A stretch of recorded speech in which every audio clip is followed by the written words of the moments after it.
Teaching kids to trust themselves. That's the topic we're pondering today on The Art of Lifing with Keika.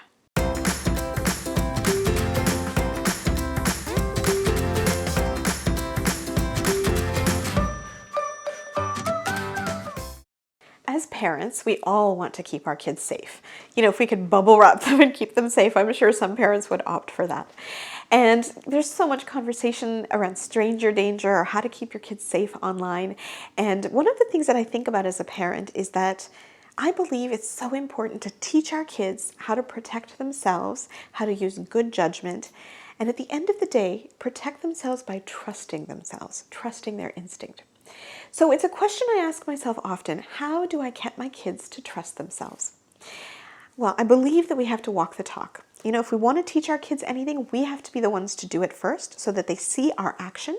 And then we have to point it out to them and reinforce for them that we did it this way and we feel comfortable this way. And that's how they can learn too.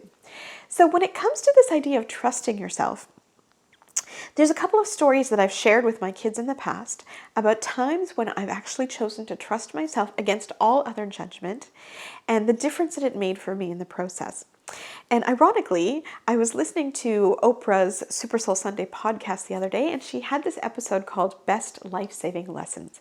And in her podcast, she talked about how important it is for us to trust our gut and to trust our instinct because it never lies, and it's designed to keep us safe.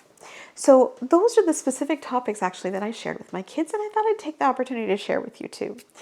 I think of myself as a very confident person. I own my own business. I go into meetings all the time where I'm meeting new people, traveling alone, for example. And I like to think that I am confident and I'm smart and I do all of those things. But there are two particular instances where the hair on the back of my neck stood up, and my instinct was yelling at me in the loudest way possible. And there were two instances where I actually trusted myself enough that I feel like I probably escaped a dangerous situation. And I'll never have proof of it. I'll never know. But you know what? I'd rather it be this way than the other way. So the first story was about a time where I was meeting with some colleagues. It was broad daylight and I was at a Tim Hortons coffee shop. They left and I was finishing up a couple of things. I thought I'll send a couple of emails and then go home. And it's a coffee shop that has glass walls, and so we can see the parking lot.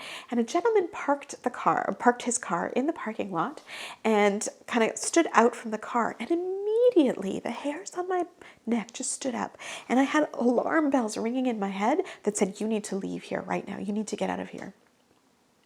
And so I thought I better, it's a pretty strong reaction. It feels pretty irrational. There's a coffee shop full of people and I don't know who this person is. He just literally stepped out of his car. So I thought, I'm just going to finish my email and then I'm going to go. Wouldn't it be that this gentleman came inside and sat across the table from me and started looking at me, and I kept getting this feeling inside of me. My gut instinct was telling me that this seems to be somebody who is intensely sad, but not just sad, but unstable. Unstable in a way that made me feel very uncomfortable. So I started to finish up and he comes up to me and he says, ma'am, I'm just wondering if there's a plug anywhere near your table. There wasn't, thankfully. And I said, no, there isn't. And he said, okay. And he went back to his table. So at that point, alarm bells are going off in my head, get out, get out.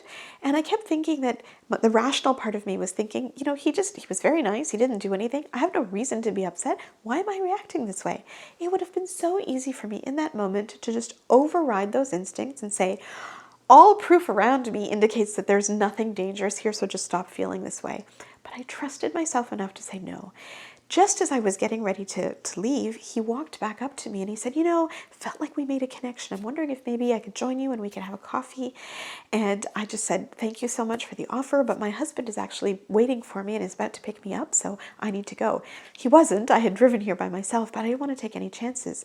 I took my stuff, I called my husband, and I stayed on the phone with him right as I darted out of that restaurant, and I went to my car and I drove home. Truth be told, I have not gone back to that coffee shop since that incident, or that experience, I guess. That part of it might be irrational, but the fact was I felt completely unsafe in that moment. And then my instinct reaffirmed it when he started to come up to me and he started to talk to me. And Oprah's Super Soul podcast had guest after guest after guest who had talked about the fact that they had experienced those same things, sweaty palms, physical reactions, screaming in their head about going away, and they ignored it.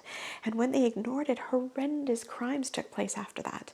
So as I was listening to this the other day, it just reaffirmed for me that even though I don't have proof that I evaded something massive, my instincts are something that I have to trust. I had a similar experience once when I was at a grocery store. I was taking my cart and going through. There were people everywhere, but there was one gentleman across from on the other side of the store, and I just felt very, very uncomfortable immediately, just even seeing his presence there. So I promptly left that grocery store. I didn't do my groceries, and I just came home and I said, I trust myself. So those were the two stories that I've shared with my kids before. I want them to know that when they feel something and they feel like they're not safe, they have the right to not worry about being nice. They have the right to not worry about anybody else but themselves. They have to trust themselves. And it just so happened a few weeks ago, my son was playing basketball outside in our neighborhood, and somebody from the neighborhood came by and said, "Hey, can I play basketball with you?" He promptly said, "Sure, no problem." He was on our front lawn and he said, "I'm going to be right back." And he came right inside the house. And I said to him, "Hey, what happened? How come you've come in?" And he said, "Well, this gentleman wanted to play with me, but I didn't feel good about it, so I just left."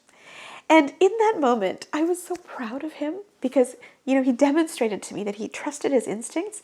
And whether that gentleman had any bad intentions or good intentions, it doesn't matter. You know what? My son's instinct and his ability to put himself first is what matters most. And so I applauded him in that sense. And I said, "I'm really proud of you for taking that moment and trusting yourself, because there's a time where you can be confident rationally and emotionally, but when your gut tells you that something's not right, you need to take action and you need to put yourself first," which is what he did.